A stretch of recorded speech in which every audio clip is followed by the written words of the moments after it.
Hi, I'm Marissa. I'm stressed. Yes. Okay, hold on, let me try again.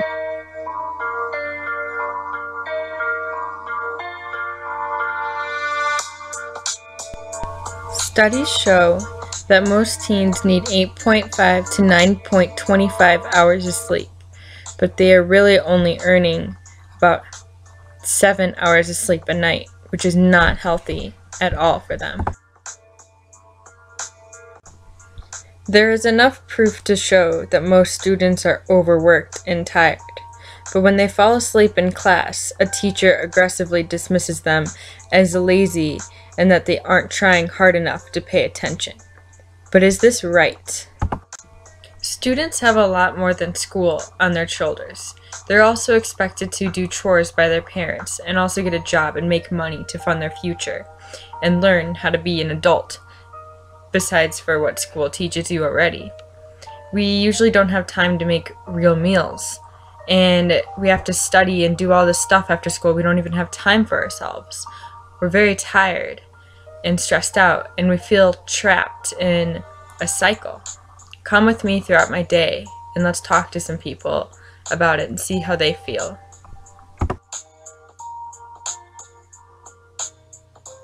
Alright, it is 6:04 in the morning. I just woke up. Let's go get the day started. Now I gotta start getting ready so I can pick up Lacey and Ryan. Good morning. It's like 7:10 in the morning, and I overslept, and Tyler's already on his way, which is what usually happens. And I wish I could just stay in bed and sleep, but school's important, so that's him texting me to, like, get up. Okay, so we're getting into the car. Going to pick up Ryan first, then we're gonna go get Lacey. Help, my car was unlocked.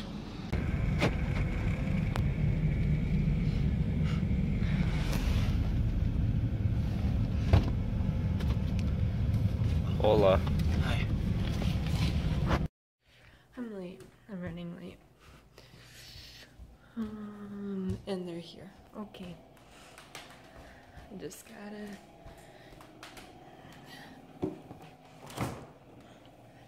get my breakfast essentials, because that's all I get in the morning.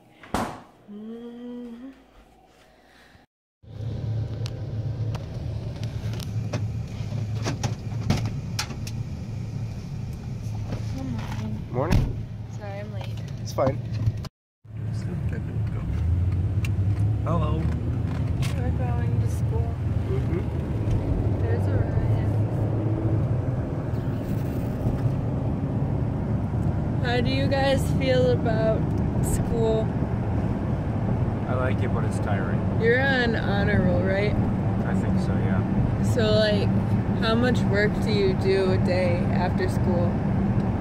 I don't do a lot of work after school.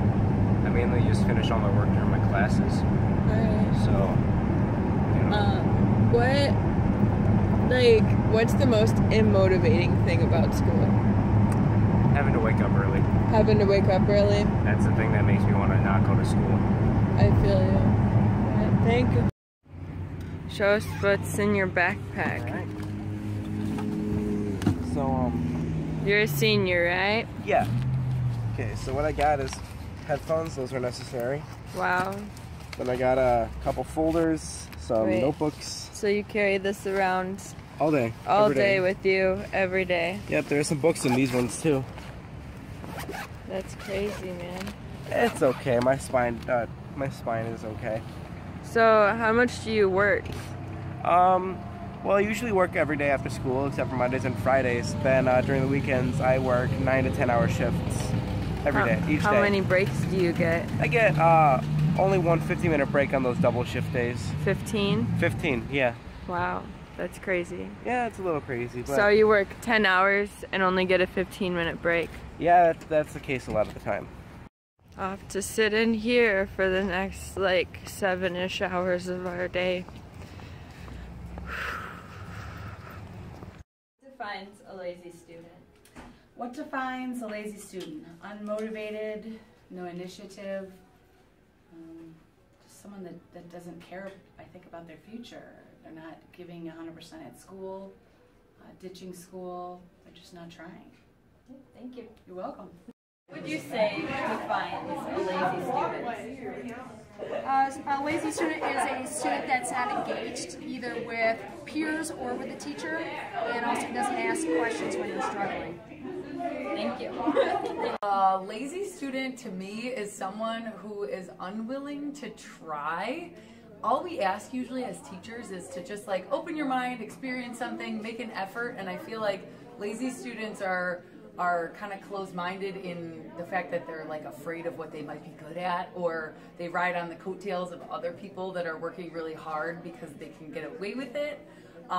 Where when it comes back to them and their own independent like thinking and learning, like, so what are you gonna do if there's no one else there to do it for you, you know? So like taking the opportunity to try something new, and so what if you're not good at it? Then you at least know and you have something to say and something to contribute.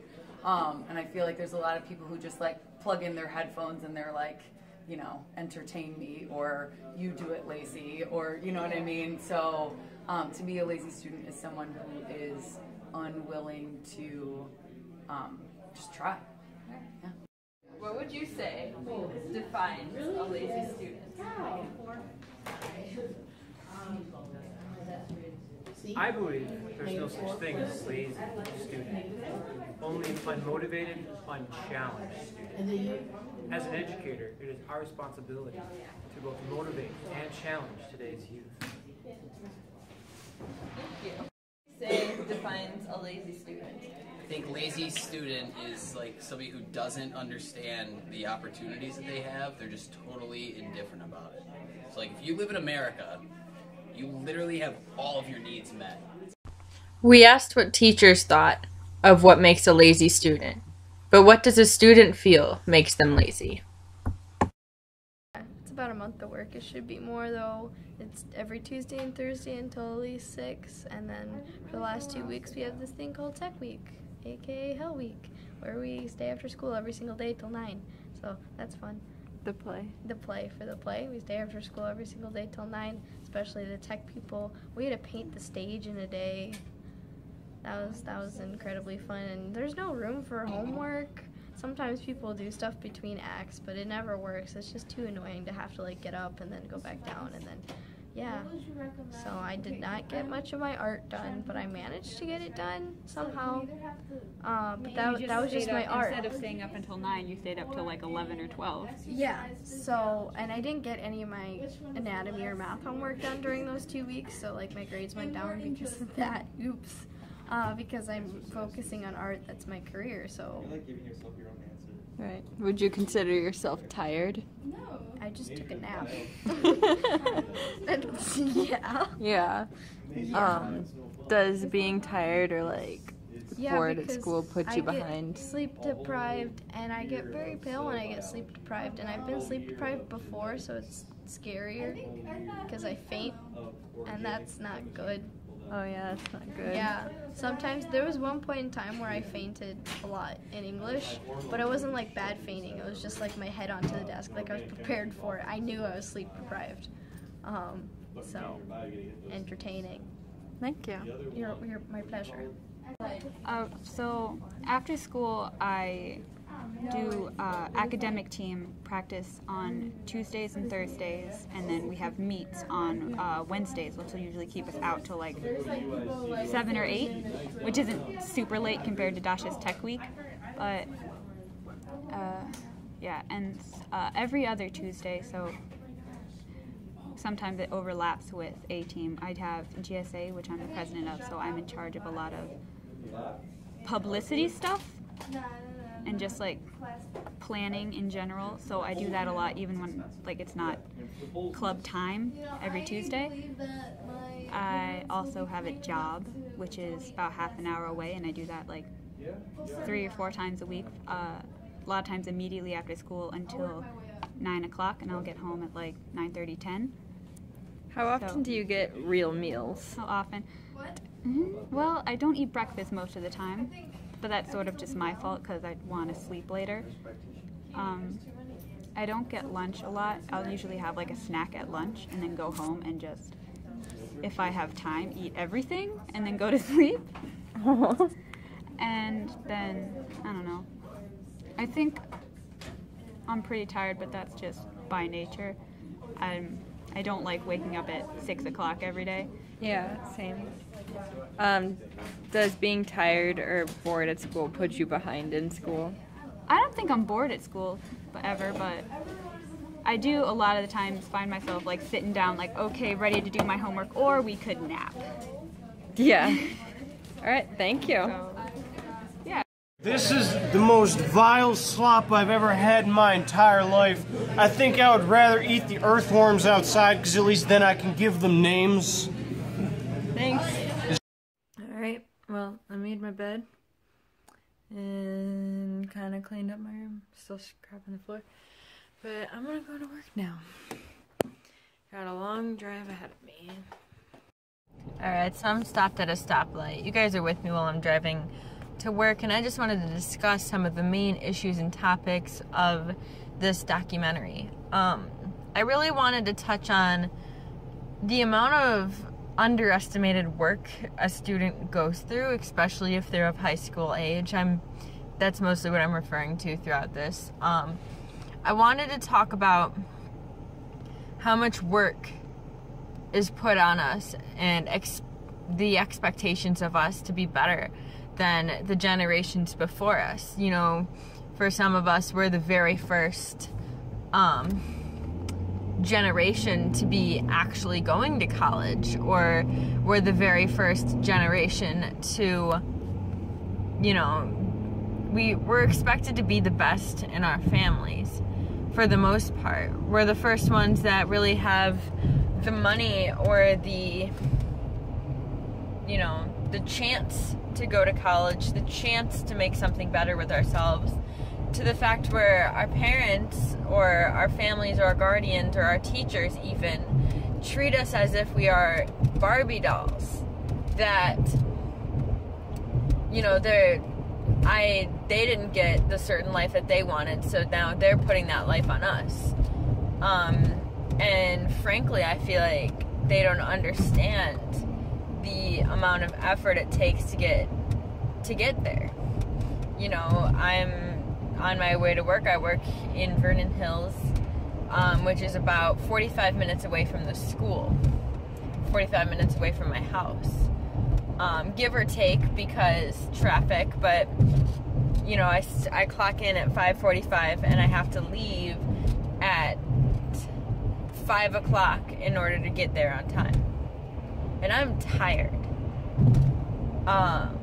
This is why I always end up oversleeping in the morning. This is why I always end up falling asleep in my classes, or, you know, spacing out in my classes, because I need this job in order to fund my future, and most students do, you know, need something like this. No, but what I'm getting at is, you know, most students do extracurricular activities, are taking AP classes, taking higher ranked classes just to look better on a resume, are working jobs at ridiculous hours since we can't work during the day, since we're at school during the day, want teachers to understand that we're not lazy. It's not like most of the time we're not trying hard enough. It's the fact that we're tired. It's the fact that we are put so much on our plate, we can't eat it all at the same time. It's the fact that, you know, we're working so hard to get to where we're going, we can't even pay attention to where we are right now. We're just focusing on getting there, and more than half of the time we're so confused and we don't even know where we're going. I really think it's important to think about the fact that the school lunches are just garbage. I know it's supposed to keep us healthy and whatnot, but you know, when you take away salt, which is something you need, when you take away any sort of fat, which is also something you need as long as it's like the healthy kind, you know, you just limit it down to just these weird soy meats and produced garbage. Nobody's gonna want to eat that, and then we're gonna end up, you know, falling asleep in class or just feeling really sick in class and, you know, not being the best we could possibly be. And all we want to do is make you proud, but we can't really do that when we're just being bombarded with so much stuff.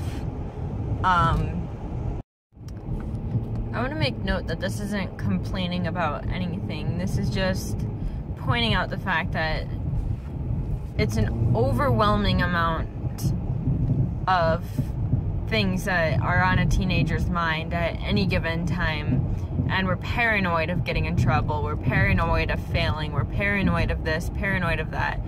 That's why a lot of us are ending up, you know, on antidepressants, on anxiety medication. That's why a lot of us are going to therapy. That's why a lot of us are developing all these mental and social issues, is because of all this stress that's being put on us. And, you know, the thought process that, oh, since, oh, there's a train, that, oh, since, you know, this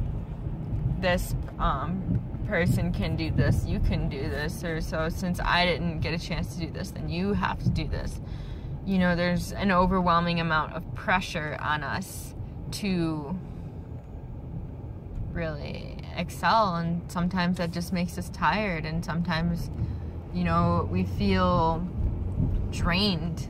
We feel like, you know, we're just walking around just completely, you know, drained and dull, and like our lives have become so uniform and so scheduled out for us that whenever we get the chance to have free time, even if that means we should be working on homework or should be studying, you know, 2 hours of studying is ridiculous for a lot of things, but that's a lot of what students have to do.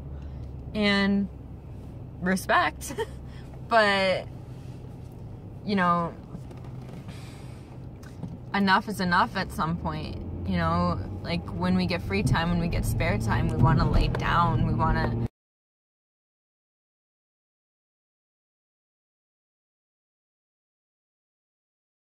So, Elva, what to you defines a lazy person? A lazy person is the one that does not bathe themselves and it just doesn't do for himself or herself. All right, thank you. So basically what we've discovered is that laziness is not having the energy to do what you need to do. All right, I'm home now. It's 10:58. I'm tired. I got home 20 minutes ago. Driving for a long time. And I'm pooped. I'm just gonna close this off by saying that